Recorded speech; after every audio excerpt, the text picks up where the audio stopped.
Jésù Kristi tí ó ṣe iyebíye láti wá káàbọ̀ sí orí ètò ẹ̀kọ́ Bíbélì tí ìjọ Anglikani Dáyọ́sísì Ọ̀yọ́ Ifẹ̀ tí wọ́n ṣe ètò rẹ̀. A sì gbàdúrà wípé Jésù Kristi yóò bá wa pàdé lónìí ní orúkọ Olúwa. Àmín. Lónìí ẹ̀ka àkòrí ọ̀rọ̀ tá a máa bọ ẹ̀kẹ́ lù ní sáà yìí la pè ní ìlànà Ọlọ́run fún ètò ní ibi ọjà. Ìlànà Ọlọ́run fún ètò ní ibi ọjà. Kókó ẹ̀kọ́ lónìí ni wíwo ilé ayé gẹ́gẹ́ bí ọjà. Ká tó lọ sínú ètò ẹ̀kọ́ yìí, ẹ jẹ́ ká gbàdúrà. Bàbá wa àtọlọ́run wa, ṣe la máa dúpẹ́ lọ́wọ́ rẹ lónìí tá a gbé ọ̀gá o. Nítorí pé ó wù ọ́ nínú àánú rẹ láti tún ṣàwájọ láti gbọ́ ọ̀rọ̀ rẹ. Àdúpẹ́ Olúwa. Ọ̀rọ̀ rẹ ìyè ni o. Bẹ́ẹ̀ni. Olúwa jẹ́ kó rí ibi gbé lọ́kàn wa. Àmín Jésù. Lẹ́yìn tá a bá gbọ́rọ̀ náà tán lónìí mọ́jà rí bákan náà mọ́. Àmín lórúkọ Jésù. A máa yìn ọ́ títí láyọ̀. Àmín. Ní orúkọ Jésù Kristi Olúwa wa. Àmín. Kókó ẹ̀kọ́ òun la pè ní wíwo ilé ayé gẹ́gẹ́ bí ọjà.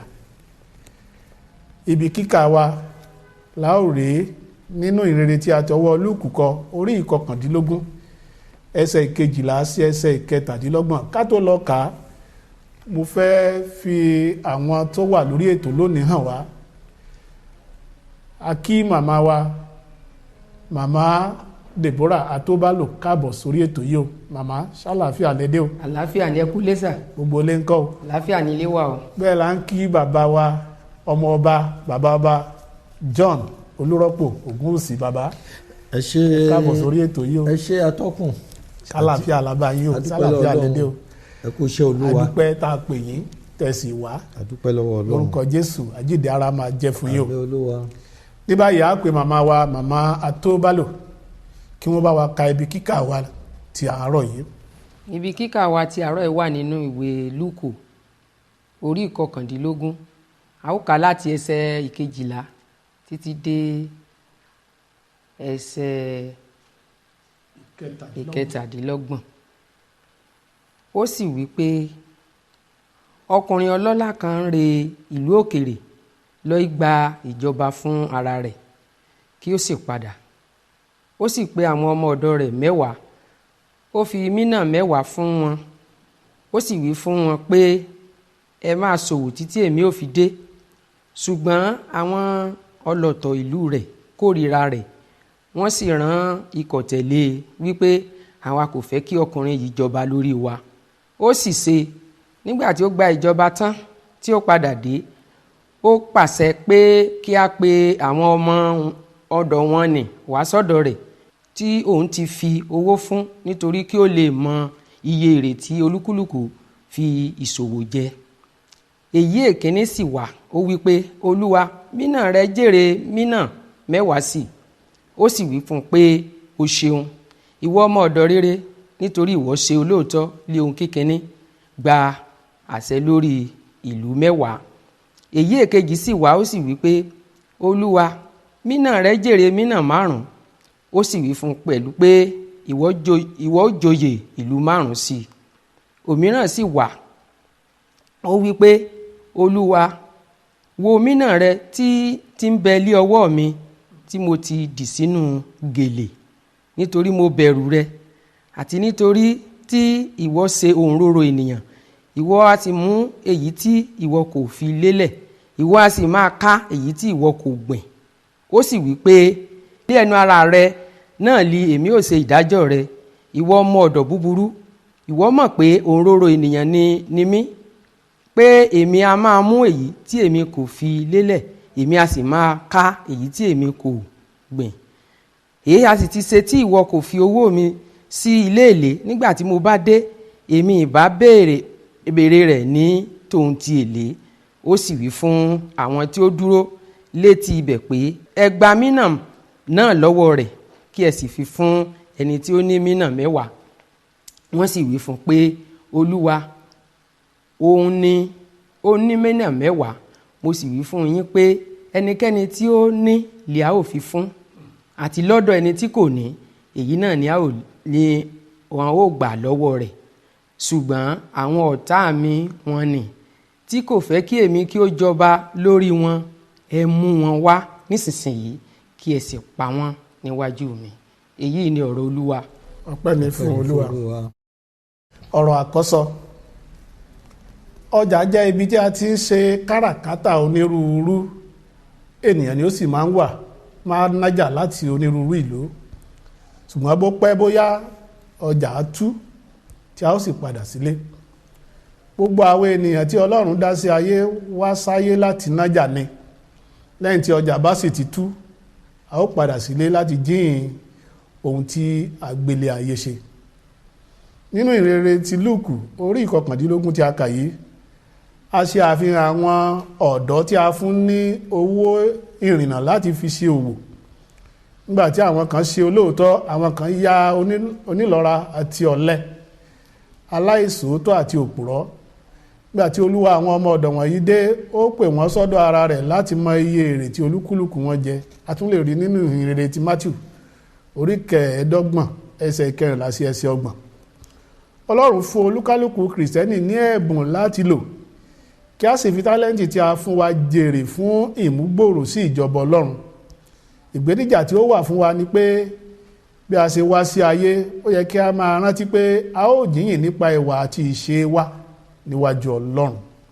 nítorí náà kìrìsìtẹ́nì tí ó bá ara rẹ̀ nínú òwò ṣíṣe gbọ́dọ̀ rántí pé bí ó pẹ́ bóyá òun ó jíyìn iṣẹ́ òun níwájú Ọlọ́run.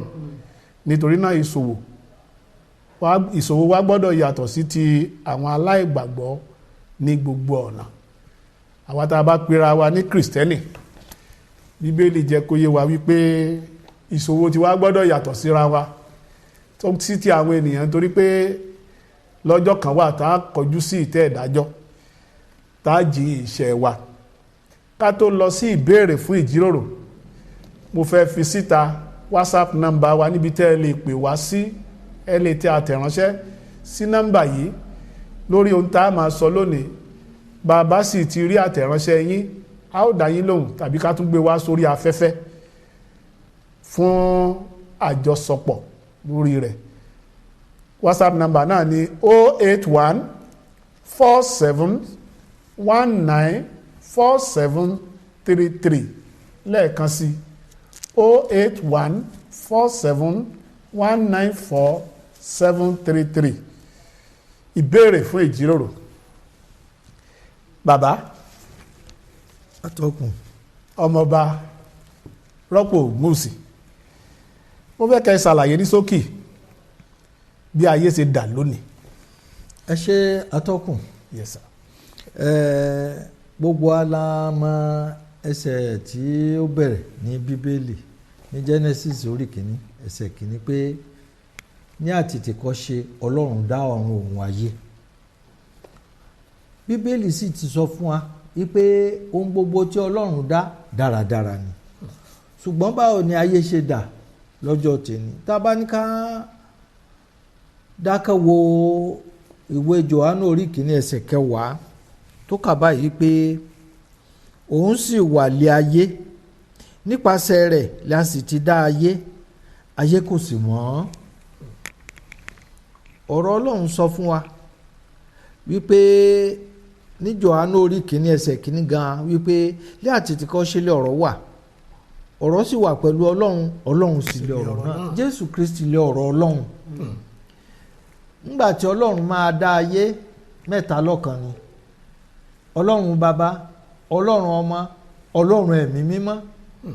àwọn náà wà níkàlẹ̀ tí wọ́n sì fi dá ohun gbogbo tí gbogbo ẹ̀ sì fi tó gún régé. ṣùgbọ́n bí ayé ṣe dà lónìí, òun náà ni Jòhánù orí 1 ẹsẹ̀ 10 ẹ̀ ti ṣàlàyé fún wa pé Ọlọ́run wà lé ayé, ẹ̀mí Ọlọ́run gbé gbogbo inú wa, ṣùgbọ́n àwọn èèyàn ayé ní ìsìn wọn ò mọ Ọlọ́run mọ́. Ọlọ́run ò nítumọ̀ sí ọmọ. kò nítumọ̀. kálukú ṣèfẹ́ nù rẹ̀. àwọn míì tiẹ̀ máa sọ pé kò tiẹ̀ sí baba. ṣùgbọ́n tó kálukú máa kójọ ní kálukú lé. tó kálukú máa jẹ ń wá káàkiri. bó kálukú ṣe fẹ́ yan ọmọlàkejì ẹ̀ jẹ. bó kálukú ṣe fẹ́ gbádùn ara ẹ̀ tó fi jẹ́ pé kó wọ̀ lóyìnjìká ọmọlàkejì rẹ̀ ni. kò sífẹ̀ẹ́ ọmọlàkejì ẹni mọ́, kò sífẹ̀ẹ́ Ọlọ́run, kò síbẹ̀rù Ọlọ́run ní ayé. kálukú wa ń ṣèfẹ́ nù rẹ̀. òun kálukú wa ń ṣèfẹ́ nù ẹ̀. kálukú sọ wípé ayé ti di rúdurùdu. ó ti di rúdurùdu. ẹ ṣeun bàbá. Màmá tó bá lò kí lẹ lè sọ ní ṣókí bí ayé ṣe dà lóde òní. Gẹ́gẹ́ bí ohun tí alàgbà bàbá ọba tí wọ́n ṣe sọ fún wa, ayé tí a wà yìí ayé tó ti dìdàkudà ni. Ìfẹ́ owó àwájù ó ti gbọ́kàn gbogbo èèyàn ju bó ṣe yẹ lọ, débi wípé àwọn èèyàn ti sọ páàtì ara èèyàn títà di ọjà nínú ayé tá a wà yìí. Wọ́n ti nílé ibi tí wọ́n ti ń tà, wọ́n ti ní ọjà ibi tí wọ́n ti lọ máa ń rà. Gẹ́gẹ́ bá a ṣe sọ wípé àkòrí ibi tá a ń lò yìí ni pé a fẹ́ wíwo ilé ayé gẹ́gẹ́ bí ọjà. So àwọn èèyàn kan ti sọ páàtì ara tí èèyàn tọ́lọ́run dá láti lò fún ògo àti ẹwà rẹ̀, wọ́n ti sọ di nǹkan tán máa ṣe ní yẹ̀yẹ́, tán máa ṣe ní Ọlọ́run ò dẹ̀ dùn sí. Torí bẹ́ẹ̀ ni ìwé John orí kejì Jòhánù orí kejì ẹsẹ̀ 15 ó sọ wípé Jésù sì wọ tẹ́ḿpìlì, ó mú pàṣán, ó fi lé gbogbo àwọn tó ń tà tó ń rà, ó fi lé wọn jáde. Ẹ má sọ ilé bàbá mi di ilé ọjà títà. Ó lé wọn jáde, ó pàṣẹ, ó nílé àdúrà nílé bàbá wọn. Wọ́n ti sọ ilé ayé di ilé ibi tó ti ń ta igbó, tó ń ta sìgá, tó ń ta ọjà páàtì ara èèyàn, wọ́n tí ò sì bá ìfẹ́ Ọlọ́run mu. Ntáyé sọ okòwò dà lóde òní nìyẹn. Ní bá tún béèrè síwájú, kí ni ìdí tí kìrìsìtẹ́nì fi gbọ́dọ̀ yẹra fún ìfẹ́kúfẹ́ iṣẹ́ ara? Ìyá tó bá lò, kí ló dé tí kìrìsìtẹ́nì náà ò lè darapọ̀ kájọ máa gbádùn ẹ̀ lọ? Ṣé ẹ mọ̀ pé Bíbélì sọ nínú ìwé Mátíù orí 5 ẹsẹ̀ 13, ó ní àwa ni ìmọ́lẹ̀, ó ní ìmọ́lẹ̀ ayé ni wá, pé ìlú tá a bá tẹ̀dó sórí òkè kò lè farasin. Ẹ̀yin ni iyọ̀ ayé, ṣùgbọ́n bí iyọ̀ bá dòbu kí ni a ó fi mú dùn? Kò ní lárí mọ́. Tí èèyàn bá ti bàjẹ́ kò sátúnṣe, iyọ̀ rẹ̀ ti dòbu nìyẹn. Ẹni tó lọ ń pààyàn tó ń fèèyàn ṣòwò kì í ṣe iyọ̀ fún aráyé mọ́. Ṣé àìpé ìwé Mátíù náà ló sọ wípé a lè tan fìtílà ká lọ gbé sábẹ́ òṣùwọ̀n.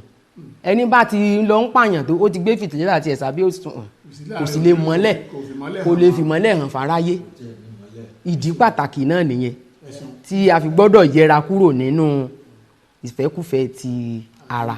Bàbá, bóyá ẹ̀yin náà bẹ̀rẹ̀ bá wa dá sí. Ẹ ṣe atọ́kùn. Mo fẹ́ dákan ka ọ̀rọ̀ Ọlọ́run nínú ìwé Jòhánù kínní orí kejì ẹsẹ̀ 15 àti 16. Ó ní ẹ má ṣe fẹ́ràn ayé tàbí ohun tí ń bẹ nínú ayé. Bí ẹnikẹ́ni bá fẹ́ràn ayé, ìfẹ́ tí bàbá kò sí nínú rẹ̀. Nítorí ohun gbogbo tí ń bẹ lé ayé, ìfẹ́kúfẹ́ ara àti ìfẹ́kúfẹ́ ojú àti ìrera ayé, kì í ṣe ti bàbá tí ń bẹ lọ́run, ìyẹn ti Ọlọ́run, bí kò ṣe ti ayé. Ṣùgbọ́n ayé ń kọjá lọ àti ìfẹ́kúfẹ́ rẹ̀, ṣùgbọ́n ẹni tí ó bá ń ṣe ìfẹ́ Ọlọ́run ni yóò dúró láéláé. Ará nínú Olúwa, ẹsẹ̀ wúrà ó bopọ̀n púpọ̀, nítorí pé àwáyé ìkú kò sí, kò sẹ́ńtà gbọ́ pé ó dọ̀tá sáyé rí pé kò kú. Ikú ọ̀pàlẹ̀ wa máa ń jọ kan, ó di dandan, bá a fẹ́ bá a kọ̀. ó di dandan.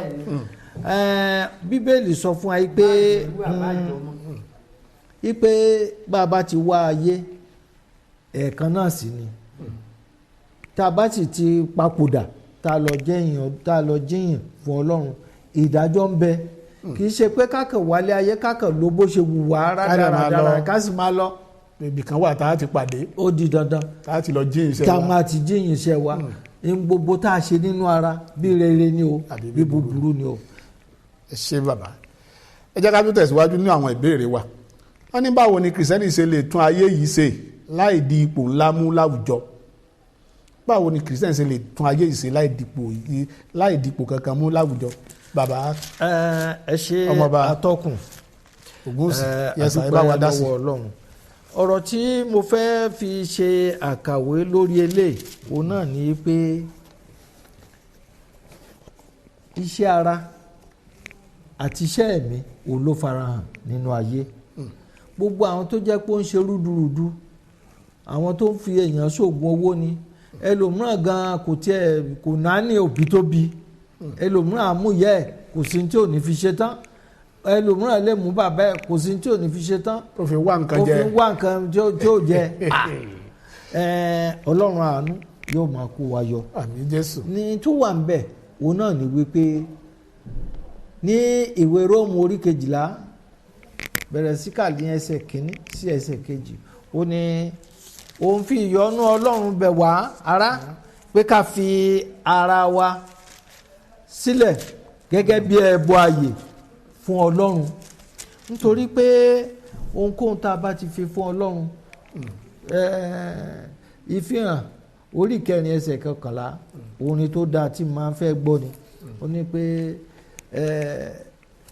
ọlọ́run àánú òun ló dá wa ó sì dá wa fún ìfẹ́ tiẹ̀ ni ó fẹ́ ká ṣe ìfẹ́ ẹ̀ gbogbo àná là ń ka bàbá tí bẹ lọ́run gẹ́gẹ́ bí kìrìsìtẹ́nì pé ìfẹ́ tirẹ̀ ni kí a ṣe láyé bí wọ́n ti ń ṣe lọ́run ó di dandan kó ń kálukú ká ṣera wa gẹ́gẹ́ bí ọmọ ọlọ́run gẹ́gẹ́ bí kìrìsìtẹ́nì tòótọ́ ká ṣe ìfẹ́ ọlọ́run ká má ṣe ìfẹ́ ti ayé nítorí pé ìfẹ́ ayé ń báyé lọ ohun gbogbo tá a bá sì ṣe láyé ó di dandan ká jíyìn rẹ̀ nígbà tá a bá dọ̀hún èyí tó wá tiẹ̀ le jù tó máa ń bá èmi lẹ́rù púpọ̀ jù ni wípé ohun tí òbí bá ṣe ọmọ yìí déédéé da tóbi ò bá da tóbi ti wùwà ní inú ìwé Ẹ́kísódù orí 20 bẹ̀rẹ̀ sí kà ní ẹsẹ̀ 3 ó ní pé ọlọ́run owú ni òun tí ń bẹ ẹ̀ṣẹ̀ bàbá wò lára ọmọ láti ìran kìíní títí dé ìran 4 ó lóun sì fi àánú ẹgbẹgbẹ̀rún àwọn tó fẹ́ òun tó sì pa òfin òun mọ́ ẹni tó bá pòfin ọlọ́run mọ́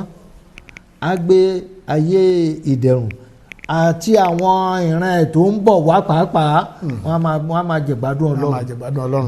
ẹ ṣeun ìyá tó bá lò báwo ni kírísítánì ṣe lè tún ayé yìí ṣe láì di ipò ńlá mú láwùjọ. ẹ ṣe atọ́kùn ṣe é rí ipò àti kéèyàn wà nípò kéèyàn má sí nípò kò ní nǹkan ṣe pẹ̀lú ohun tí Ọlọ́run jẹ́ ẹni tí ò nípò tí ò sí nípò kankan tó bá ní Jésù a máa rí àpẹẹrẹ rẹ̀ nínú ayé rẹ̀ àpẹẹrẹ yẹn tó bá sì ń sò ló máa tún gbogbo àyíká àti agbègbè ibi tó wà ló máa tún sí.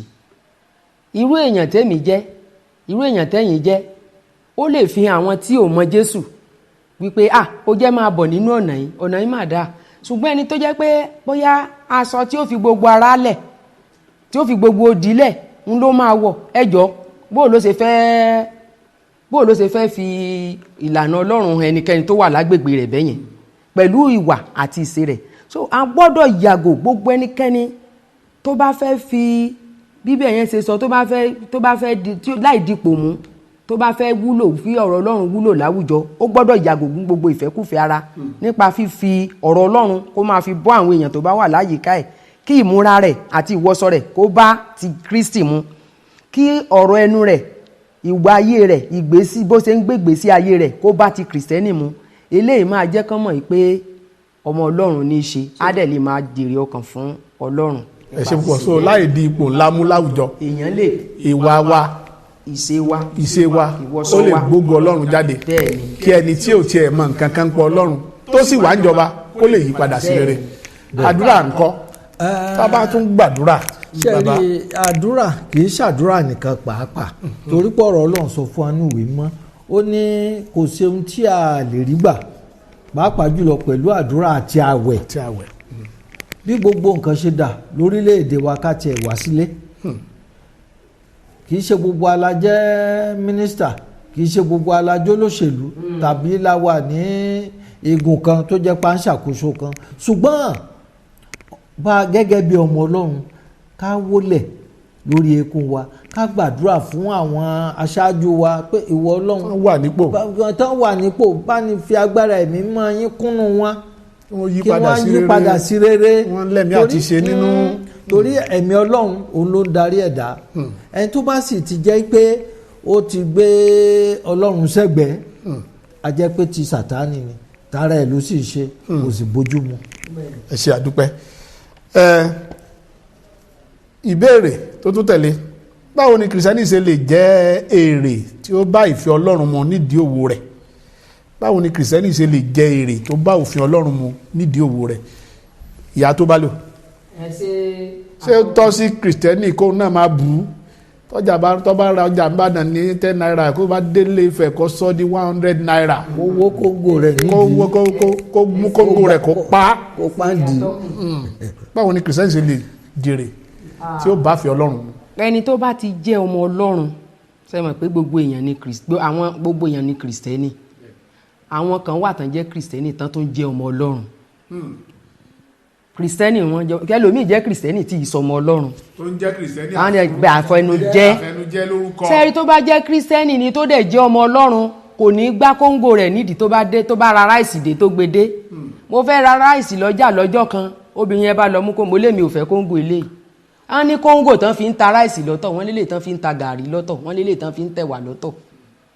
Bíbélì dẹ̀ sọ fún wa pé òṣùwọ̀n èké ó ní ìríra ní níwájú Ọlọ́run. Ẹnikẹ́ni tó bá ti mú òṣùwọ̀n èké tó bá ti fi sí orí ọjà rẹ̀ ó ti di ẹni ìríra níwájú Ọlọ́run. Ẹlòmíì wọ́n á tún lọ yọ wọ́n á fi yọ bí kóńgò wọ́n á fi yọ bí kóńgò méjì kúrò nù 32 kóńgòs. wọ́n wá ní kóńgò mi àmì ráìsì yìí ọgbọ̀n kó bí owó la bá ń bẹ̀ ṣùgbọ́n wọ́n ti yọ wọ́n ti fi sọ̀kìsọ̀kì wọ́n ti fi yọ díẹ̀ kúrò níbẹ̀. Gbogbo àwọn tó bá ti tẹ́lẹ̀ tí kìrìsìtẹ́nì gbọ́dọ̀ jẹ́ òṣùwọ̀n tó pé. Tẹ́ ẹ bá lọ ra ọjà lọ́wọ́ ohun tó jẹ́ ọmọ Ọlọ́run tẹ́ ẹ bá gbedele tẹ́ ẹ bá fi agolo wọn tẹ́ ẹ bá rà tó bá jẹ́ 10 ni oúnjẹ kó jẹ́ 10 lè máa bá ń bẹ̀. So fún nípa eléyìí èrè tó bá jẹ́ ń bẹ̀ èrè tó dáa ni èrè tó dẹ̀pọ̀ ni. Ẹ wò wọ́n wá lo ọ̀rọ̀ Jósẹ́fù àti ìyàwó Pọ́tífà. Nígbà tí Pọ́tífà ní kí Jósẹ́fù wá bóun ṣe ṣé ẹ mọ̀ pé tí Jósẹ́fù bá gbà fún Pọ́tífà gbogbo èrè tí Jósẹ́fù padà wá rí ní ìgbẹ̀yìn ayé ẹ̀ ìkankan ìbá pàdánù rẹ̀ pátápátá. Ẹ̀gbọ́nsá yóò gbádùn lára ìyàwó Pọ́tíférì. Kí lẹ wí sà? Yóò gbádùn lára rẹ̀ ìyàwó ọ̀gá. Kò sí gbádùn kankan tó wà níbẹ̀. Ìgbádùn tọ̀run ló yẹ kí ọmọ Ọlọ́run máa lé. Ó dẹ̀ débi èrè rẹ̀. So irú èrè báyìí ló dáa fún ọmọ Ọlọ́run.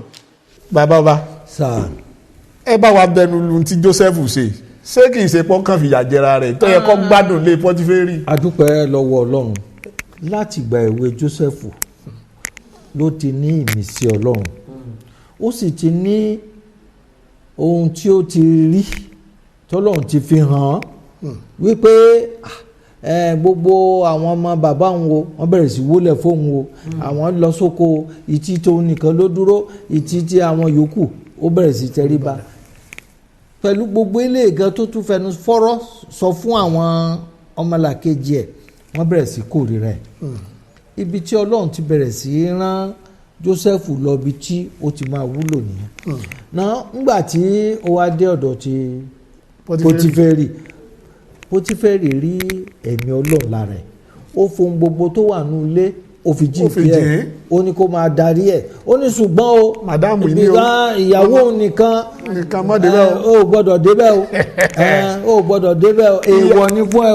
Ìyá sì tẹ́jú mọ́ ọmọ lọ́mọ. Ìyá sì wá ọmọ ló dàrú ọlọ́pọ̀ bàtà lọ́pọ̀ yìí. Abó láti àṣìlè ó sì gbìyànjú wípé kó da ìlànà Jósẹ́fù rú ṣùgbọ́n ẹ̀mí Ọlọ́run ó ran Jósẹ́fù lọ́wọ́ nítorí pé ọmọ Ọlọ́run ni gẹ́gẹ́ bí ìjíròrò tá ń ṣe wípé ayé lọ́jà ọ̀run nílé oríṣiríṣi nǹkan ló sì ń ṣẹlẹ̀ nú ayé àwọn alákòóbá wà àwọn tí ò ní jẹ́ kó lọ ẹ̀gbọ́n lọ bí tó yẹ kó lọ tí wọ́n máa fẹ́ dàbú ọ̀nà ṣùgbọ́n kìrìsìtẹ́nì ni kó mọ inú ẹ̀ kó mọ iṣẹ́ tọ́lọ́run gbélé òun lọ́wọ́. pé èrè tó bá ìfẹ́ Ọlọ́run mú ló fẹ́ jẹ ẹ ṣe. nígbà tó sì yá ó sì débẹ̀ wọ́n gbé lọ nù túbú o ṣùgbọ́n nù túbú gan ó jẹ́ ẹ̀ṣẹ̀ tí ó ṣẹ̀ Ọlọ́run sì rántí ẹ̀ ó sì gbéga. ó jèrè níkẹyìn.